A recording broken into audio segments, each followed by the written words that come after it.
What's up, guys, and welcome to episode one of Cold World Files, where I'll be basically reading off stories that are my personal experience or sent in by viewers and or friends of family. So let's get right into it. So a little bit about me: I grew up in Northern California, in wine country, not Napa necessarily. I'm like a little bit further up north, but as a kid, I've always been into the paranormal. But something that got me really into it was in 2017, right when I was working for a winery at night. I got to hear and see some, pretty crazy stuff. So, a little bit of history. I'm not gonna say the name of the winery, but I'll give you guys a little bit of the history. And basically, it was three brothers from the Czech Republic that came over here in the 1800s and started a lumber company, right? And they were cutting down a lot of the redwoods and turning them into lumber, sending them out to San Francisco. And I believe their mill got burned down, and that kind of pivoted the three brothers to like um, doing wine. So I believe the winery was founded in 1882, and they are fun fact, they are one of the few, if not one of the only ones in California that can call their champagne. Otherwise, it's just sparkling wine. I believe they got grandfathered in, and so they're really big. They're really known right now. But I believe the family sold the company in 1954. Another gentleman bought it, and he actually brought a lot of creativity to the winery, and ramped up the numbers a lot. So now, the, to basically what the company is now, it's super famous. And so that just so you know a little bit about that. 'Cause- so I worked for the housekeeping division at night, and going to the interview was crazy in itself because I remember going out there. So a lot of people don't know this. I think even if you get a tour, you don't really get like the full on tour of like what's in the back. So you only see the front, right? In the back, there's a whole town. Like literally, they have a little gas station. There's a auto shop. The landscapers have a shop right there. It's just huge. There's scattered homes like all over.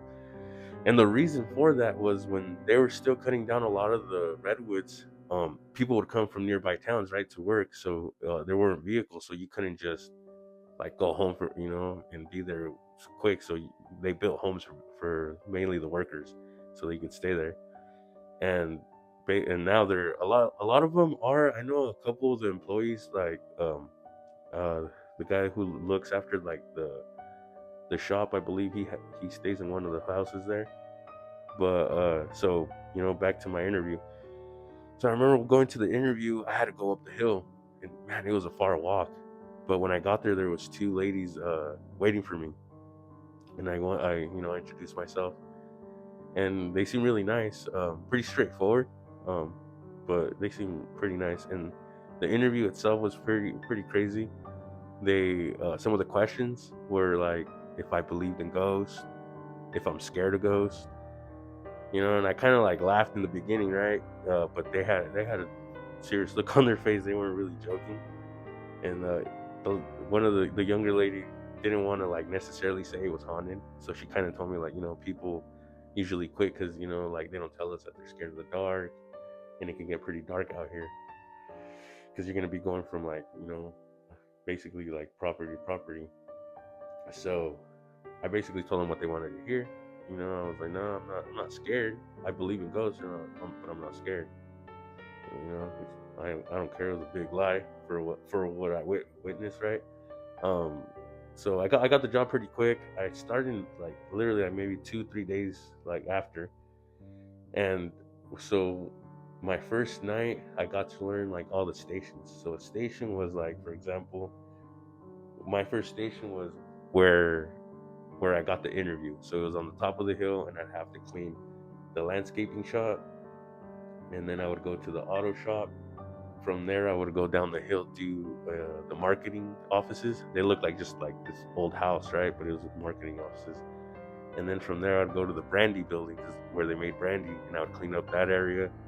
From there, I would jump over to the lab further down the hill, and then Then after that, I would go finish my night at the security guard's office. Like I would clean that area up, and then just finish my night and go clock out.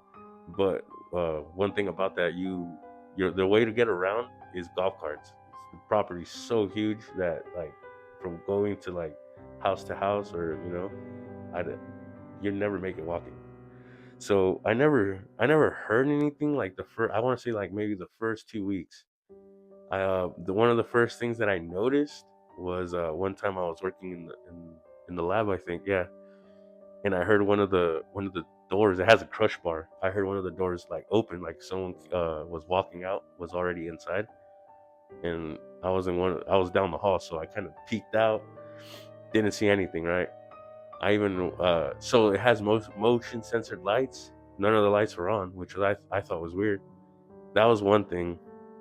Kind of blew that off. I kind of told myself like, just, don't get scared. It could be anything. Another thing I forgot to mention was in the interview you couldn't play with anyone like scaring them or like jumping out, like anything like that. They took really serious. You couldn't do that, and I know why, right? But so a few nights go by. The one thing that kind of like had me spooked one night was I was once again cleaning up in the lab. And another thing is every station you go to, they have bowls with like snacks. So they'll have like Cliff bars, Nature Valley bars. They had fruits like apples, bananas, stuff like that, right? And I remember I was gonna toss the trash out, and I looked to my left, and there was like it was the chocolate Cliff bar. And I'm not a big fan of Cliff bars, but hey, if I'm gonna grab one, it has to be that chocolate one, the chocolate chip one. So I saw that was just on top, right there on the bowl, and everything was in the bowl. So I went out, tossed the trash. When I came back, all the fruits and the snacks were outside of the bowl. They weren't scattered, but they were like right outside of the bowl. So at first I was like, man, that's like you feel the hairs on the back of your neck stand up, and I'm like, man, no, I can't be anything. So I kind of like shook myself out of that one, and I just kept going, like put everything back, kept going. I didn't have appetite after that. I didn't even want the Cliff bar. But so after that, I remember another time I went to go toss the trash, and this one I didn't like really like trip out because it could have been anything. So I went to go toss the trash, and it's the big green dumpsters, right? So you lift up on the lid, toss your trash in, and then you let go. You hear the smack.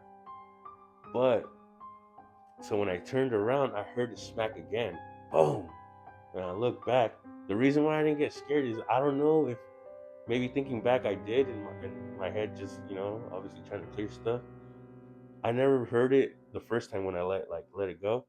So when I walked away and I heard it, I kind of was like, you know, whatever. But that was probably another thing too. And then finally, like a lot of the employees, excuse me, started asking me like, oh, how like how's it going?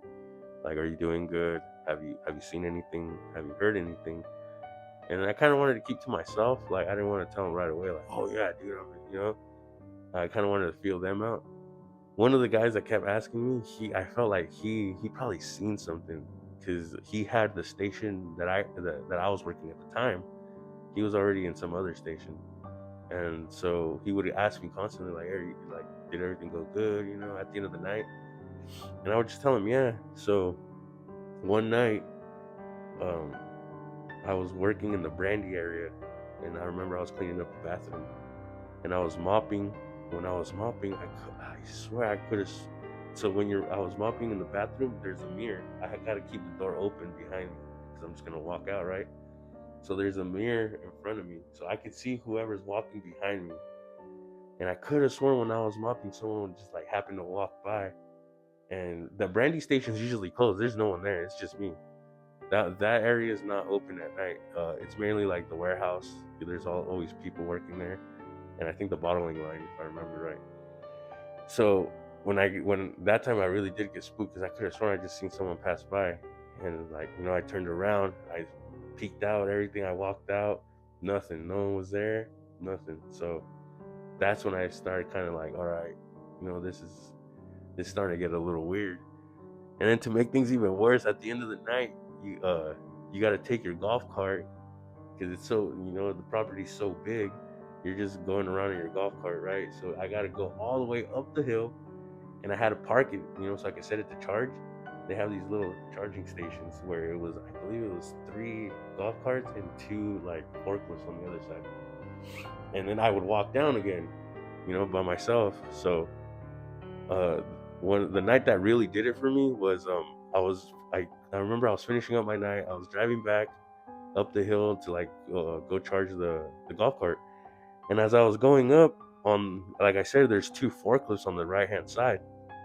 When I was going up, I swear I saw someone like sitting on the forklift, and I remember seeing a purple lunch bag like behind the forklift seat. So in my head, I was like, "Oh, cool, I'm gonna walk down with this person, because it's a long walk." So I sped up, and then it didn't hit me that those forklifts don't get used at night. Because it wouldn't make no sense to drive them all the way down the hill and then bring, you know what I mean? So when I got there, I put it to charge, and then like finally, when I noticed it was because it was dark in that charging station, I was like, dang, there shouldn't be anyone there. So I like kind of walked away. I didn't even look towards the forklift. I walked away, and I remember they gave me like this little flashlight. It wasn't even strong enough, right? But when I walked like going towards the hill, down the hill, I looked back and I flashed my light anywhere in the station. I looked at the forklift, everywhere, right? There was no one there. Dude, the purple bag wasn't even there. And I remember seeing that purple bag. So I did what anyone would do. I ran my ass all the way to the security station. And before going into the station, like I stopped, tried to catch my breath, look cool, and then walked in like nothing happened. But they have cameras everywhere. Like there's literally cameras everywhere. And the security guards saw me run. They asked me when I got there. They're like, "What happened?" And I'm like, "No, nothing. No, just run." He's like, "Dude, we seen you run. What? You see something?"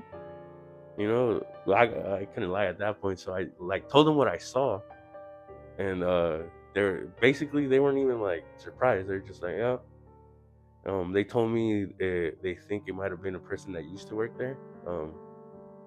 Who knows who it was, but both of them told me their story, and let me know in the comments if you guys want to hear their story. Their story's a little crazier, I feel like, but that was that. After that, I'm not gonna lie, I think I quit like 3 days after.